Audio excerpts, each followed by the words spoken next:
بارش اور سیلاب سے محفوظ رہنے کا نبوی اور قرآنی نسخہ۔ بارش سے محفوظ رہنا اور سیلاب کی عذاب کی شکلوں سے بھی محفوظ رہنے کے لیے نبوی نسخہ۔ حدیث پاک کے اندر آتا ہے، رسول اللہ صلی اللہ علیہ وسلم نے فرمایا کہ جب بارش ہو رہی ہو، عین بارش کے برستے وقت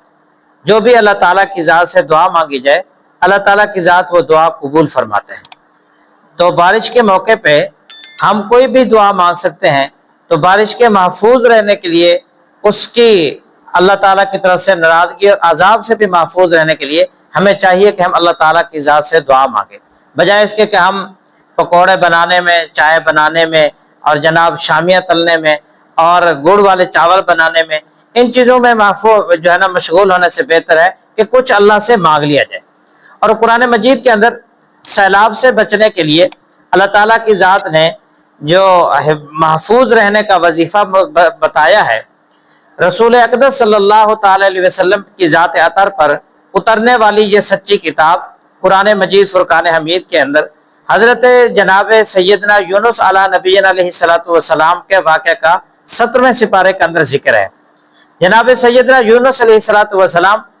دریا کے اندر مچھلی کے پیٹ میں چلے گئے۔ ایک قول کے مطابق 40 دن تک رہے، 40 دن تک مچھلی کے پیٹ کے اندر رہے۔ اللہ کی ذات نے ان کی فریاد کو وہاں پر سنا۔ حضرت یونس علیہ السلام کی ذات اطہر دریاؤں کے اندھیرے کے اندر،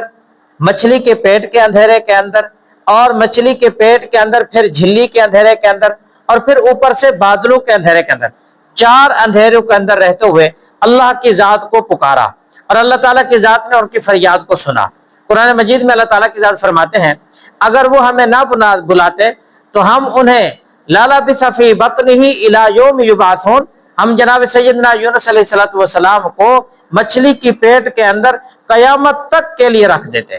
تو اللہ تعالیٰ کی ذات نے ان کی پکار کو سنا۔ وہ کون سی پکار تھی جو انہوں نے کی اللہ کی ذات سے، اور مجھے آپ کو بھی وہ کرنی ہے۔ اور خاص طور پر وہ ہمارے مسلمان بھائی جو اس وقت سیلاب کی زد کے اندر ہیں اور جو خطرات کی شکلوں کے اندر ہیں، وہ اس سے محفوظ رہنے کے لیے جو ہے وہ آیت کریمہ ہے، وہ وظیفہ ہے۔ فرمایا لا الہ الا انت سبحانک انی کنت من الظالمین، اس وظیفے کو کثرت سے پڑھیں تو وہ اس وظیفے کی برکت سے اللہ تعالیٰ کی اس عذاب کی شکل سے محفوظ رہیں گے۔ دیکھیے میرے عزیز دوستو، جو ہمارے مسلمان بھائی سیلاب کی زد میں نہیں ہیں، ان کے اوپر بھی حق ہے کہ وہ اپنے دوسرے مسلمان بھائیوں کے لیے دعائیں کریں، صلاۃ و توبہ پڑھیں، اللہ تعالیٰ کی ذات سے کثرت سے استغفار کریں، کثرت سے دعائیں مانگیں، اس نعمت کی قدردانی کریں کہ اللہ تعالیٰ کی ذات نے انہیں اس مشکل وقت سے محفوظ رکھا ہوا، تو وہ اس نعمت کی قدر کریں، دنیا کے اندر ملنے والی نعمتوں کی قدردانی کریں۔ ناقدری کا وبال دنیا کے اندر ہی دکھا دیا جاتا ہے۔